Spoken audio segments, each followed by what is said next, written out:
en signe de dépendance. J'aimerais que tu tournes ton regard vers Jésus. Dans cette atmosphère d'adoration, j'aimerais que tu dises quelque chose à Dieu. Que tu parles à ton Créateur. Tu vas lui dire ceci: Seigneur, ce soir me voici dans ta présence. Fais-moi grâce, Jésus, car tu es celui qui est fidèle à ta parole. Tu es celui qui dit un mot et la chose se réalise. Ce soir, je suis venu auprès de toi. Tu connais mon problème, tu connais mes difficultés, tu connais ce qui tourmente mon cœur, tu connais ce qui tourmente mes pensées. Mais ce soir, Seigneur, je t'en supplie, par ta miséricorde, par ta fidélité, par ta sainteté, fais quelque chose dans ma vie, Seigneur. Bien-aimé, élève ta voix, commence à élever ces grands dieux. Commence à élever ces grands dieux. Il est digne d'être élevé. Il est digne d'être célébré.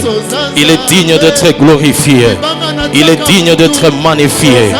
Il est le Saint d'Israël. Il est le Dieu tout-puissant. Il est l'incomparable en puissance et en majesté. Il est celui, quand il ouvre, personne d'autre ne peut fermer. Il est celui, quand il ferme, personne d'autre ne peut ouvrir. Il est la source de toutes choses, la source de la restauration, la source de la consolation, la source de la faveur, la source de la guérison, la source de la promotion, la source de la paix, la source du rétablissement, c'est Jésus. Bien-aimé, j'aimerais que quelqu'un commence à adorer ces grands dieux. Que tu dises un mot à ces grands dieux. Ne reste pas calme. Ce n'est pas le moment de rester sous silence, mais c'est le moment de parler à ton Créateur. C'est le moment d'exprimer tes désirs à ce grand Dieu.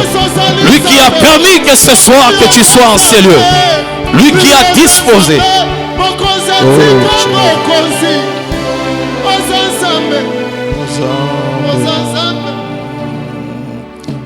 Est-ce que tu peux acclamer le Seigneur?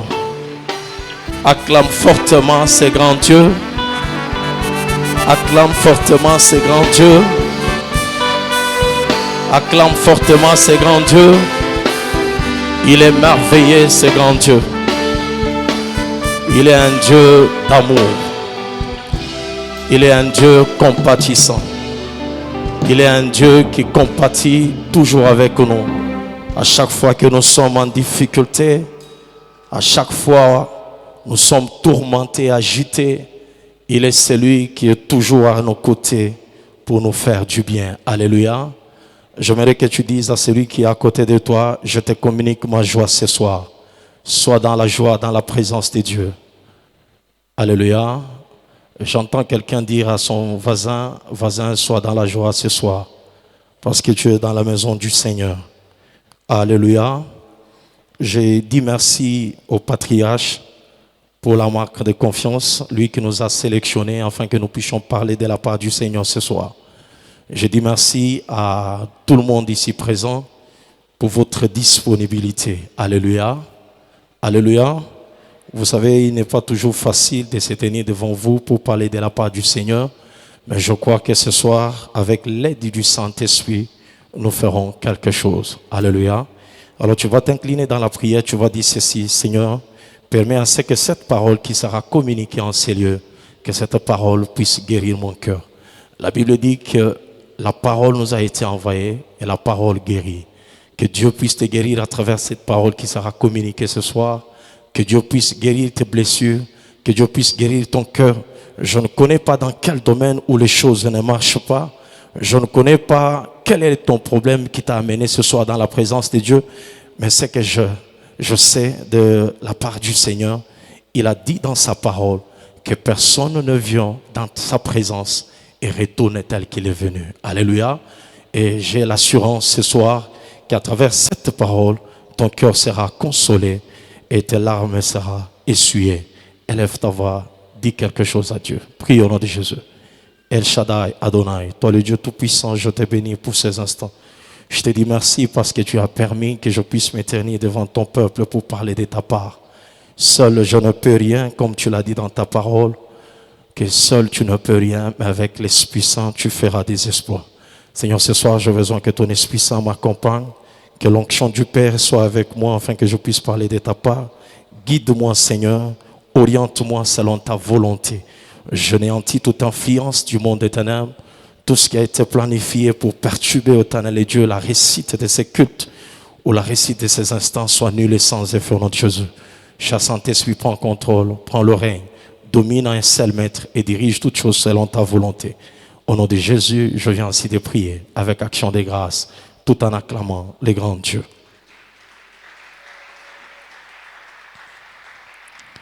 Alléluia. Bien-aimés dans le Seigneur, ce soir, j'aimerais parler sur un petit thème que j'ai intitulé « Le rétablissement est possible avec Jésus ». Alléluia. Je vais prendre le livre de Job. C'est un livre qui est très familier pour les uns et les autres. Et le patriarche Aïa nous parlait un jour ici sur le livre de Job. Mais je vais glisser quelque chose selon l'orientation du Saint-Esprit. Alléluia. Nous prenons le livre de Job, le chapitre 1er, le premier verset. Nous lisons la parole de Dieu au nom de Jésus. S'il y a un bon lecteur, il peut nous faire la lecture. Et nous allons aller progressivement. Job, chapitre 1er, le verset 1er. Alléluia. Est-ce que je peux aller progressivement? La Bible dit qu'il y avait dans le pays dit un homme qui s'appelait Job. Et cet homme était intègre. Alléluia. La Bible commence par décrire d'abord la personne de Job. La Bible dit que cet homme était intègre. Alléluia. Donc cet homme était parfait dans sa relation avec Dieu. Cet homme était parfait dans sa façon de vivre. Tu peux continuer. Alléluia. Cet homme était intègre et droit. Est-ce que tu peux souligner intègre et droit? Ça signifie que cet homme était correct vis-à-vis de Dieu, vis-à-vis des autres. Sa façon de marcher, sa façon de se comporter, sa façon de vivre avec les gens dans son environnement, dans son entourage. C'était un homme qui était droit et intègre. Alléluia. Continue. La Bible dit qu'il craignait Dieu. Ça signifie qu'il avait les prescriptions, le commandement de Dieu dans son cœur. Alléluia. Parce que pour craindre Dieu, il faut avoir la parole de Dieu en toi. Tu ne peux pas si en toi il n'y a pas la parole de Dieu. Continue. Alléluia. La Bible dit qu'il s'est détourné de mal. Ça signifie que cet homme s'est séparé, s'est détaché du monde. Il a laissé les désirs de la chair. Il a laissé les désirs de ce monde et il s'est détourné de tout mal. Alléluia. Donc cet homme, dans sa marche, dans sa relation avec Dieu, il était vraiment un homme irréprochable. Alléluia. Continue. La Bible dit qu'il avait 7 fils et 3 filles. Donc en totalité, il avait 10 enfants. Tu peux sauter, tu vas au verset 6. Or, le Fils de Dieu, alléluia, alléluia, continue, continue.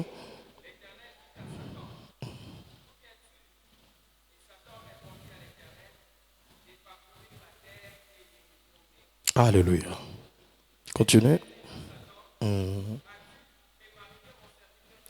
Alléluia. Je t'arrête par là. Il dit, ça c'est Dieu qui parle, qui s'adresse à Satan. Il lui dit, as-tu remarqué mon serviteur Job? Alléluia. Alléluia. Continue, bien-aimé. Il dit, il n'y a personne comme lui sur cette terre. Alléluia. Dieu commence à vanter la personne de Job. Alléluia. Il commence à vanter la personne de Job devant l'ennemi. Continue. Un homme intègre, craignant Dieu. Alléluia. Continue. Ok. Alléluia.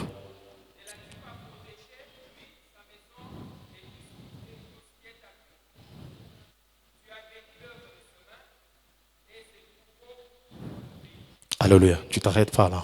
Alléluia. Bien-aimé dans le Seigneur, ce que j'ai appris, ce que j'ai retenu dans ce texte, c'est malgré la description que Jésus a fait, il a vanté Job. Et malgré la fidélité, malgré la droiture, l'intégrité de Job, mais cela n'a pas empêché à l'ennemi de l'accuser faussement devant Jésus. Alléluia. Bien-aimés dans le Seigneur, quand vous lisez ce texte, la Bible dit ceci, que l'ennemi rôde autour de nous, cherchant qui dévorer, égorger et tuer. Alléluia. Et la Bible dit, quand cet homme était en train de marcher, il vivait une vie qui était normale, avec ses enfants, il avait ses activités parce qu'il avait autant de troupeaux, il avait sa femme, ses enfants et ses serviteurs. Mais cela n'a pas empêché à l'ennemi de comploter contre la personne de Job. Ça signifie, quelle que soit ta position, tu peux être servante, serviteur de Dieu.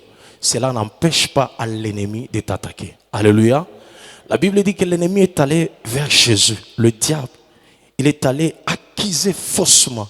Et il avance même des arguments pour dire, si cet homme est intègre vis-à-vis de toi, c'est parce que tu as béni l'œuvre de sa main. Alléluia. Et si cet homme est intègre vis-à-vis de toi, c'est parce que tu l'as protégé.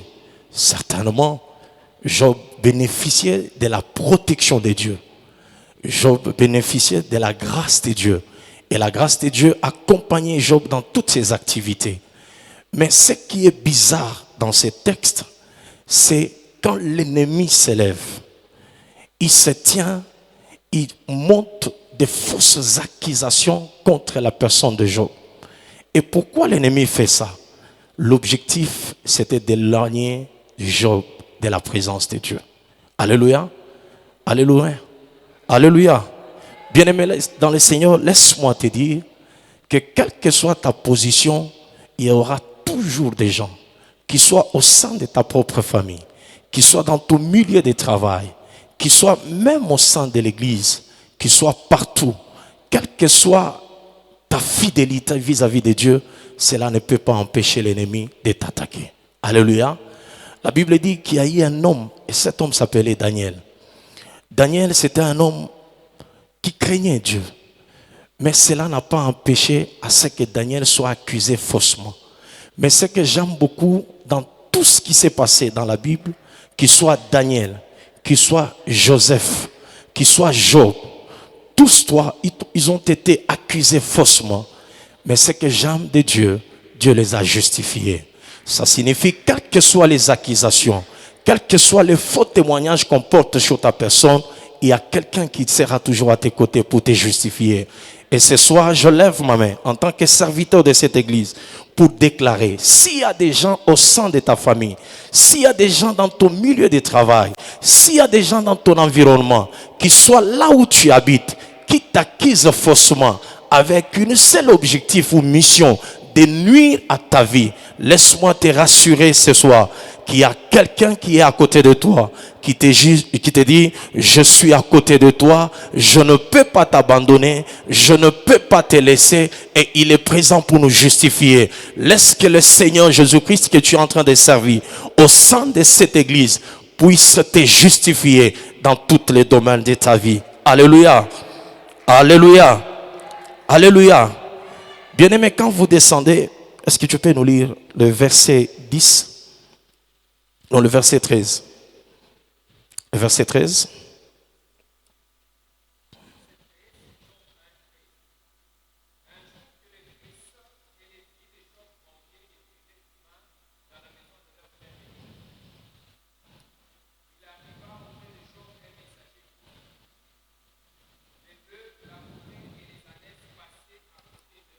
Yes.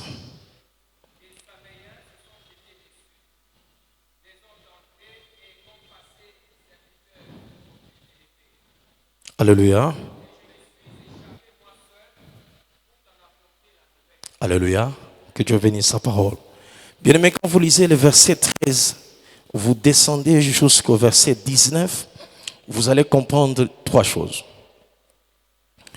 Là, la Bible est en train de décrire comment Job a été attaqué. Et Job a été attaqué de trois façons. Première des choses, Job, l'ennemi s'est attaqué à Job en détruisant sa source de revenus. il a attaqué sa source de revenus, tout ce qui constituait l'économie de Job. Alléluia. Il a commencé d'abord à détruire tout ce qui pouvait donner la production, tout ce qui pouvait servir à Job, son économie, son travail. Et deuxième des choses, l'ennemi a attaqué ce qui était attaché à Job. Qu'est-ce qui était attaché à Job? Qu'est-ce qui était plus proche de Job? C'était ses enfants. Alléluia. Ses serviteurs. Et troisième des choses, la Bible dit que l'ennemi s'est attaqué à la santé de Job. Trois choses. Alléluia. Bien-aimés, vous allez comprendre, il y a des gens qui sont victimes. Peut-être tu es présent en ces lieux. Tu as été victime de la destruction de ton travail par l'ennemi. Quand tu lis ces versets, Job n'a rien fait. Qu'est-ce que Job a fait pour mériter ce qu'il a eu à mériter? Uniquement la méchanceté de l'ennemi. Alléluia. Bien-aimé, laisse-moi te dire, pendant que toi tu es en train de marcher aisément, calmement, il y a quelqu'un qui est en train de réfléchir comment il peut détruire ton travail. Et il y a de ces gens qui ont été victimes. Il y a des gens qui ont été accusés faussement, où l'ennemi a détruit son travail. Et ils ont perdu le travail.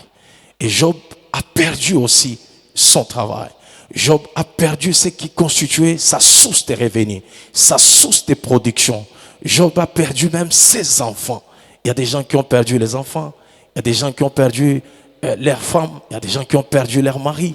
Il y a des gens qui ont perdu autant de choses. Mais la dernière cartouche, c'était la santé de Job. La Bible dit que l'ennemi s'est attaqué même à sa santé.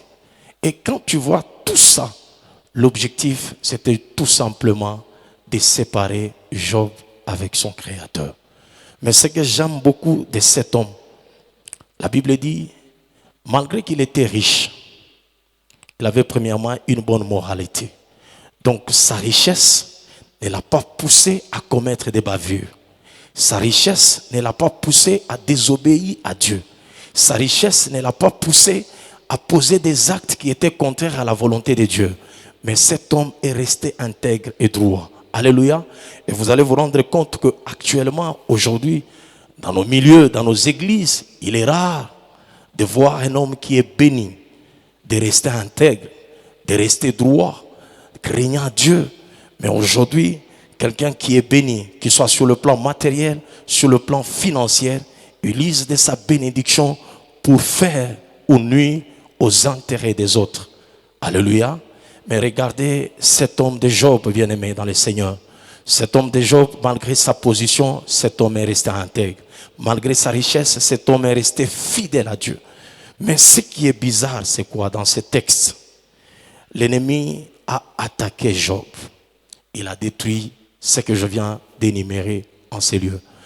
Mais ce qui est aussi bon, c'est quoi? Malgré ce que l'ennemi a fait, quand vous lisez le livre de Job, le verset 42, la Bible dit, Dieu a rétabli Job doublement, pas parce qu'il a changé d'attitude, mais parce que Job a appris à intercéder en faveur des autres. Tu vas lire ce texte, Job 42.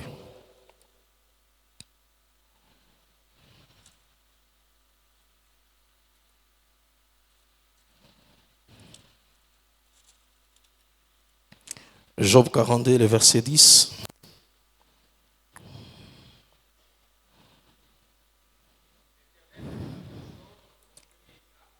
La Bible dit, l'Éternel rétablit Job dans son premier état. Quand Job y priait pour ses amis. Et l'Éternel lui accorda le double de tout ce qu'il avait possédé. Alléluia. Alléluia. Bien-aimé dans le Seigneur, malgré tout ce qu'il y a eu dans la vie de Job, malgré tout ce que l'ennemi a eu à récupérer dans la vie de Job, Job est resté en train d'intercéder en faveur des autres. Alléluia. Bien-aimé dans le Seigneur, laisse-moi te dire ce soir que le rétablissement est possible avec Jésus. Alléluia. Quel que soit ce que tu as perdu, quel que soit ton état, quelles que soient les difficultés que tu es en train de traverser, il y a quelqu'un qui te rassure que le rétablissement est possible. Alléluia. L'avantage, c'est quoi? Job a appris à intercéder en faveur des autres. Aujourd'hui, il est difficile dans nos églises de voir quelqu'un en train de prendre du temps, de se consacrer. Il se dit, ce temps ici, je le prends pour intercéder en faveur des autres. Je le prends pour prier pour les autres. Il est difficile. Mais ce soir, l'Esprit de Dieu t'interpelle. Il te demande que tu es l'intercesseur de ta famille. Tu es l'intercesseur de l'église. Tu es l'intercesseur dans ton environnement. N'hésite pas. N'aie pas de doute d'intercéder en faveur des autres parce qu'il y a toujours le bénéfice. Alléluia. Bien-aimés dans le Seigneur, la deuxième catégorie de personnes, parce que la première catégorie c'était Job, un homme de Dieu qui a été victime malgré son intégrité, malgré sa fidélité, il a été victime de la méchanceté de Dieu, de la méchanceté de l'ennemi, excusez-moi. Deuxième catégorie, c'est un homme qui avant servait Dieu. Alléluia. Il a cru en Dieu. Il a accepté Jésus comme Seigneur et Sauveur. Rempli de la gloire de Dieu. Rempli de la présence de Dieu. Rempli de la puissance de Dieu. Mais un jour, cet homme décide d'abandonner le chemin de vérité. Dieu le considérait comme l'arbre qui était parfait, rempli de 9 dons de l'esprit et rempli de 9 dons, rempli de fruits de l'esprit. Alléluia. Mais un jour, l'homme décide de se séparer de Dieu. L'homme décide de changer d'attitude vis-à-vis de son Créateur. Nous allons lire Apocalypse pour comprendre ce texte.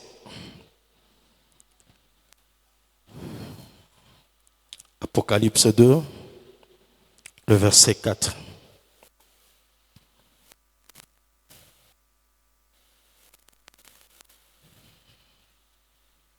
Apocalypse 2, le verset 4.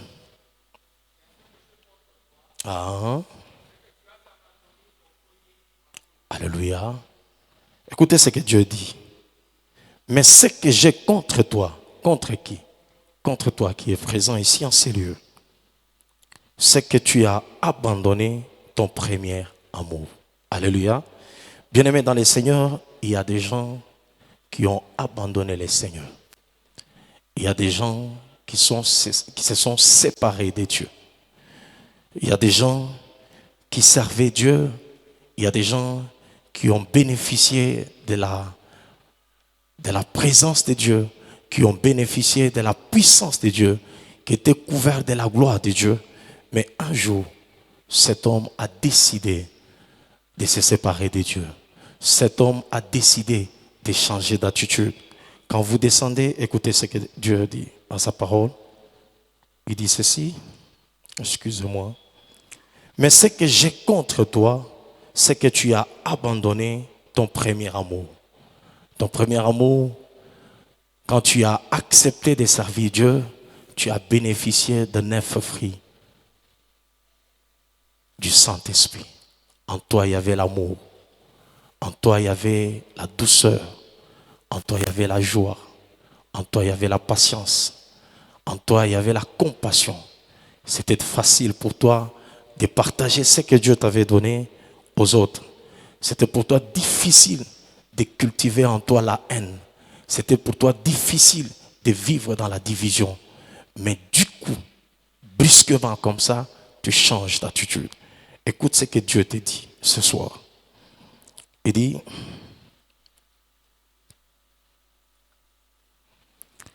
ceci, mais ce que j'ai contre toi, c'est que tu as abandonné ton premier amour.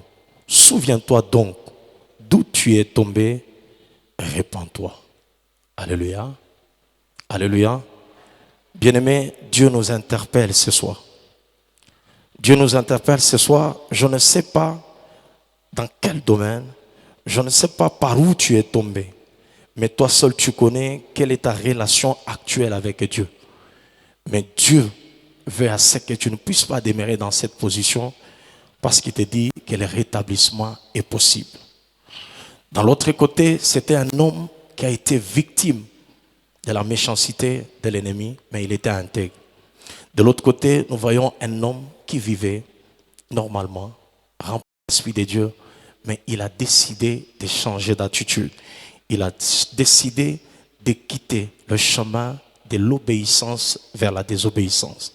Il a accepté de quitter le chemin du bien vers le mal. Il a accepté de quitter ce qui était bien pour faire le mal. Mais Dieu dit ceci dans sa parole. Il dit, souviens-toi donc d'où tu es tombé, répands-toi et pratique tes premières œuvres. Sinon je viendrai à toi et j'ôterai ton chandelier de sa place, à moins que tu ne te répandes. À moins que tu ne te répandes pas. Alléluia. Alléluia. Alléluia. Bien-aimé dans le Seigneur, c'est que vous devez savoir, à chaque fois que l'homme quitte sa position, à chaque fois que l'homme quitte ou décide de changer d'attitude vis-à-vis de Dieu, il y a 4 choses qu'il perd. La première des choses, c'est la perte du fruit de l'esprit. Ça signifie, quand tu as accepté Jésus comme Seigneur et Sauveur, en toi, il y avait 18 fruits. Il y avait le fruit de l'Esprit de Dieu et les dons de l'Esprit de Dieu. Et cela constituait 18 fruits et cela reflétait la gloire de Dieu sur ta vie. Tout ce que tu pouvais faire, il y avait la facilité, il y avait la faveur de Dieu qui t'accompagnait partout. Mais à chaque fois que tu décides de tourner les regards en dehors de Jésus, il y a toujours quelque chose que tu perdras. Alléluia. Entre autres, il y a la perte des fruits ou la perte du fruit de l'Esprit de Dieu. Tu vas perdre l'amour. Alléluia. Là où il y avait l'amour, je l'ai toujours dit, l'amour et la haine vont toujours de pair. Quand il n'y a plus l'amour, il y a la haine. Alléluia. Quand il n'y a plus la joie, il y a la méchanceté. Et première des choses, l'homme commence à perdre ce que Dieu lui avait donné, les fruits de l'esprit. En lui, il cultivait l'amour, il avait compassion des autres, mais à cause de sa désobéissance vis-à-vis de Dieu, il commence à perdre certains attributs. Alléluia. Entre autres, l'amour, la patience, la joie, la douceur, la maîtrise de soi. Alléluia. Vous allez voir que quelqu'un qui pouvait réunir les gens, mais la personne commence à cultiver un esprit de division. Alléluia. Il y a quelque chose qu'il a perdu. Et comment cette personne a perdu la chose? C'est à cause du péché. Alléluia. Parce que quand le péché vient à nous, ça nous suit, ça nous étouffe. Alléluia. Ça étouffe la gloire de Dieu en nous. Et il y a toujours perte de quelque chose. Alléluia. La deuxième des choses, quand quelqu'un marche dans le péché, il décide de changer son attitude vis-à-vis de Dieu, il y a la perte de la présence de Dieu. Alléluia. L'homme n'a plus soif de servir Dieu. Il y a des programmes au sein de l'église. Chaque mercredi, vendredi, les dimanches, vous allez constater en vous-même, il y a un dégoût de venir au programme de l'église. Alléluia. Il y a un dégoût de venir, de répondre à l'invitation. C'est que vous devez savoir, à chaque fois qu'il y a un programme au sein de l'église, c'est l'invitation que Dieu nous lance. Alléluia. Et répondre à cette invitation, c'est obéir à Dieu. Et à chaque fois que nous refusons de répondre à cette invitation, nous désobéissons à Dieu. Et comme conséquence, il y a la perte de la présence de Dieu dans notre vie. Il y a des gens qui servaient Dieu quand ils ont accepté le Seigneur Jésus comme Seigneur et Sauveur. Au début de leur foi, ils étaient toujours présents. Quand il y avait des activités au sein de l'église, ils étaient toujours présents dans les départements, ils participaient à des prières, ils étaient présents au programme de l'église. Mais du coup, à cause du changement d'état, il y a un dégoût total à eux. Et comme conséquence, la soif de Dieu diminue. Et la présence de Dieu commence à nous quitter progressivement. Alléluia. Et troisième de choses, il y a la perte de la sainteté.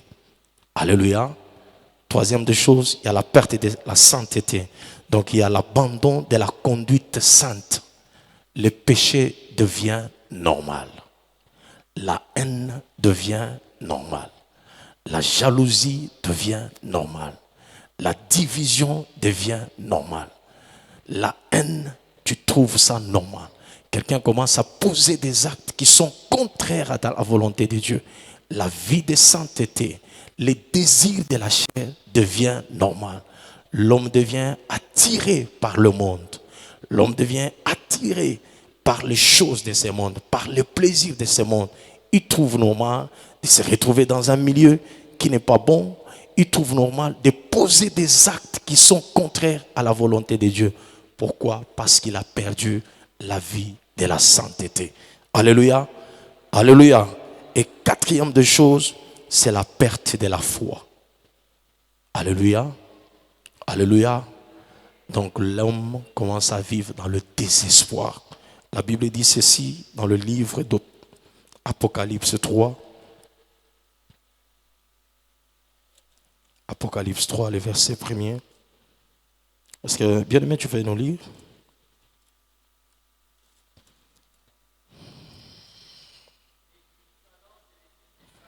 Yes.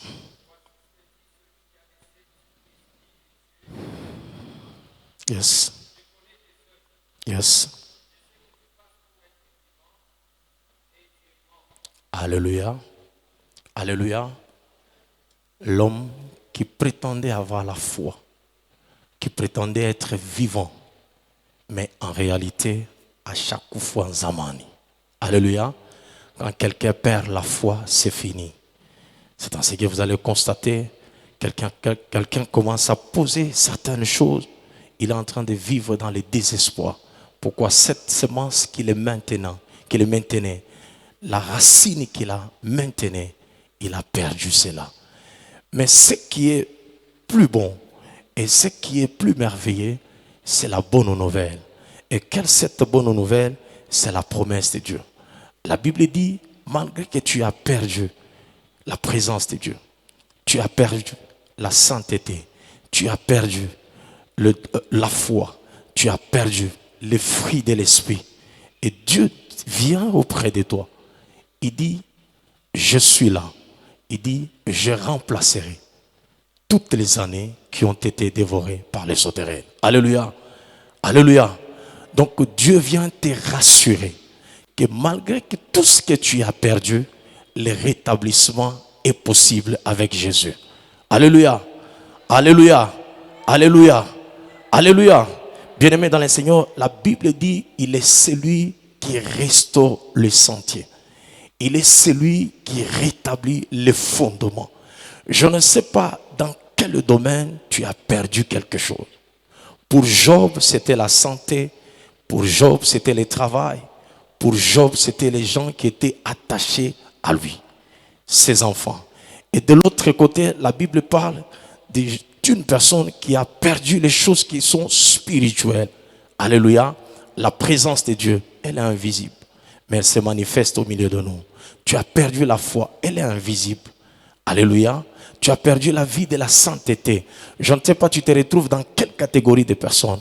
Mais ce que je sais, quel que soit ce que tu as perdu, quel que soit ce que l'ennemi t'a arraché, quel que soit ce que l'ennemi a détruit, ce soir, je t'amène une bonne nouvelle, qu'il y a quelqu'un qui te rassure, qui te dit, il est possible que tout ce que tu as perdu, tout ce que l'ennemi a détruit dans ta vie, tout ce que l'ennemi a volé dans ta vie, tout ce que l'ennemi a pris dans ta vie, il est possible que je puisse te le rétablir. Alléluia. Le rétablissement est possible. Le rétablissement de ta santé est possible avec Jésus. Le rétablissement de ton foyer est possible avec Jésus. Le rétablissement de ton travail est possible avec Jésus. Le rétablissement de la vie de la sainteté est possible avec Jésus. Le rétablissement de la présence de Dieu dans ta vie est possible avec Jésus. Le rétablissement de ta foi est possible avec Jésus. Et ce que j'aime de Jésus, c'est quoi? C'est que l'ennemi a détruit. Alléluia. C'est que l'ennemi a détruit en première position et il a détruit en dernière position. Quand Dieu commence à te rétablir, il commence par ce qu'il a détruit en dernière position. Alléluia. Il va commencer par rétablir d'abord ta foi pour te maintenir. Et la deuxième des choses, il commence maintenant à monter. L'ennemi a commencé par la tête pour te faire descendre. Mais Jésus va commencer au pied pour te relever. Laisse-moi te dire ce soir que le Dieu de la Bible, que le Dieu des esprits puisse rétablir ta vie. Que le Dieu que tu es venu chercher ce soir puisse rétablir tout ce que tu as perdu. Je ne sais pas dans quel domaine tu as perdu, mais il y a quelqu'un qui est venu, il y a quelqu'un qui est là présent ce soir. Il te rassure que le rétablissement est possible avec Jésus. Alléluia, alléluia, alléluia. Si Job a été rétabli, si Daniel a été rétabli, il y a des gens qui ont accusé Daniel jusqu'à les jeter dans le fosse au lion. Mais la Bible dit, il y a eu quelqu'un. Et cette personne-là, c'est Jésus. Je ne sais pas là où on t'a jeté. Je ne sais pas là où on t'a disqualifié. Je ne sais pas là où on t'a classé. Mais il y a quelqu'un qui est capable de te ramasser là où on t'a jeté, afin de te rétablir. Ce soir, reçois le rétablissement au nom de Jésus. Ce soir, reçois le rétablissement au nom de Jésus. Ce soir, reçois le rétablissement dans ta vie. Ce soir, reçois le rétablissement dans les domaines spirituels. Ce soir, reçois le rétablissement dans le domaine de santé. Ce soir, reçois le rétablissement dans toutes les domaines de ta vie. Que tes enfants soient rétablis. Que l'intelligence de tes enfants soit rétablie. Que tes activités soient rétablies. Que tes études soient rétablies. Que tes commerces soient rétablis. Que tes business soient rétablis. Que ton travail soit rétabli. Que ta santé soit rétablie. Que ta santé soit rétablie, que l'identité de ta vie soit rétablie, que tout ce que l'ennemi a détruit dans ta vie, je déclare ce soir, par le fait que tu es venu dans la présence de Dieu, reçois le rétablissement dans tous les domaines de ta vie, reçois le rétablissement dans tous les domaines de ta vie, reçois le rétablissement dans tous les domaines de ta vie, dans le nom puissant de Jésus-Christ de Nazareth. Bien-aimé dans le Seigneur, pour terminer, ce que tu dois retenir ce soir, que quel que soit ce que tu peux perdre dans ta vie, qu'il soit par la méchanceté des hommes ou par tes erreurs, il y a quelqu'un qui est à côté de toi qui te rassure que je peux te donner une seconde chance. Et cette seconde chance, c'est le rétablissement de tout ce que tu as perdu. Donc tout ce que tu peux retenir, que c'est le rétablissement est possible avec Jésus. Est-ce que tu peux te lever? Tiens-toi debout. Tiens-toi debout.